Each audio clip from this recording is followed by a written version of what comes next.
more recently, my experiences with healing have been very nostalgic. I've been looking back, reflecting on, 10 plus years of my life. And just like recognizing that things were so much different back then.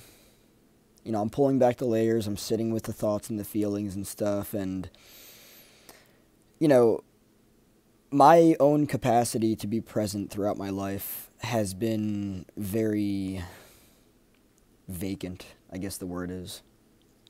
And it's very strange to sit with that and to just like allow that to be there because, um, literally my life throughout my entire life has just been like just going through the motions, watching time and life pass me by, autopilot,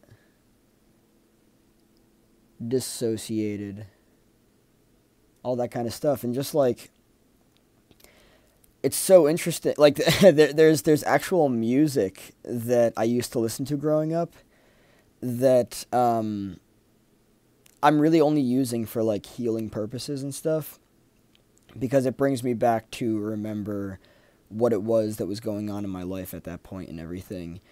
But it's just so interesting because I'm having all these different thoughts and feelings. I have regret. It's there,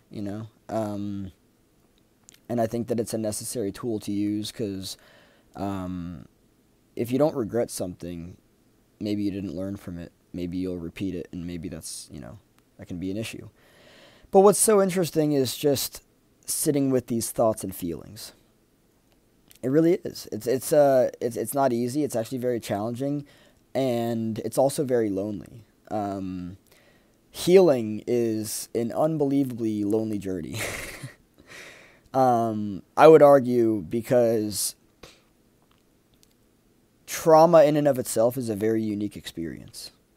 Even siblings that are raised in the same household, they will experience different trauma, right? And I think that that's so interesting. Like, wow, interesting. Like, I'm mind blown. But the interesting thing here that I'm looking at is like communicating what it is that I'm feeling, sitting with what it is that I'm feeling, but then like also communicating it. It's like, how do you go about doing it? Like, who knows if anyone else is going to get it, right? Yeah, this is just very interesting. It's very lonely to be here on this journey, and um, I was told that there would be profound sadness. There would be, well, specifically tears of profound sadness, tears of profound joy, and everything, and I think that as a result of not being present throughout many different times of my life and just, again, going through the motions and stuff and just totally clocked out, dissociated and everything, like, just disconnected from yourself, from life, from everything. It's real. It's 100% real. And I know that I'm going to really be happy that I even decided to document this journey for myself. Because I know that it's something that when the time comes, or as I just go through this process throughout this journey, I'll be able to like reflect and be like, whoa, a year I was there and now I'm here. Wow. Right? And I think that that's really cool because I want to have that for myself. I want to have something to look back on. I'm doing this stuff for fun. It's just the way that I'm approaching it. And of course, like it's also beneficial just for like creation, to be creative and everything. Um, yeah, it's been very nostalgic for me recently. I've just been like reflecting on my life so long ago and stuff, and just looking at the boundarylessness, the fact that I gave myself to people way too much, disproportionately, in obviously unfair ways, um, that I was afraid of being by myself. Um, I was afraid of being alone, a lot of that kind of stuff, and just sitting with that, allowing it to be there, you know. Befriending all of this stuff is very important, because if you don't, you're going to have a very hard time with healing. A lot of befriending is completely necessary. Befriending thoughts, befriending feelings, befriending what you did. You know, like, I know that I talked about this in a past video, the capacity to love who you were 10 years ago. You know, a lot of people, including myself, I've looked at that and I've been like, ugh, right? But then when you look at it and you're like, all right, I'll sit there with you, little guy. You were there then, now we're here now, and pat on the head.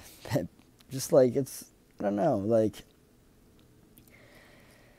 what I've learned is that as a result of what traumatized me, I'm not going to get into the logistics of what traumatized me, because boundaries are important to me, but I never really allowed myself to feel things. I never allowed myself to feel the shame, to feel the guilt, to feel all of that stuff and just allow it to be there. I never allowed myself to do that. And when you do that, energy gets trapped and blockages are created, and a lot of really bad things can result a lot of really bad things can result. There we go. A lot of bad things can result from that. It's how diseases happen and stuff. There's actually a lot of research being done about or maybe it's already been done, or maybe it's continuing to be done, about how trauma is a root of disease. And it makes sense, because I believe that disease is a manifestation of energy, specifically blocked energy. Trauma is blocked energy. Trauma is, again, you know, when you weren't congruent and you experienced something that you didn't act emotionally congruently with, and it messed you up, you know? So just kind of like looking at that and like recognizing it for what it is very important. It's just this point in my life where I'm nostalgic. I think that what I'm looking at specifically is, I'm looking at when I was 20, which was about 13 years ago. And like, I'm looking at it and it's like, damn, I wish that went differently. I wish my 20s went differently. I wish that I didn't spend time trying to make things work. I felt like I controlled and forced a lot of things. I felt like I, you know, tried to, you know, I don't know.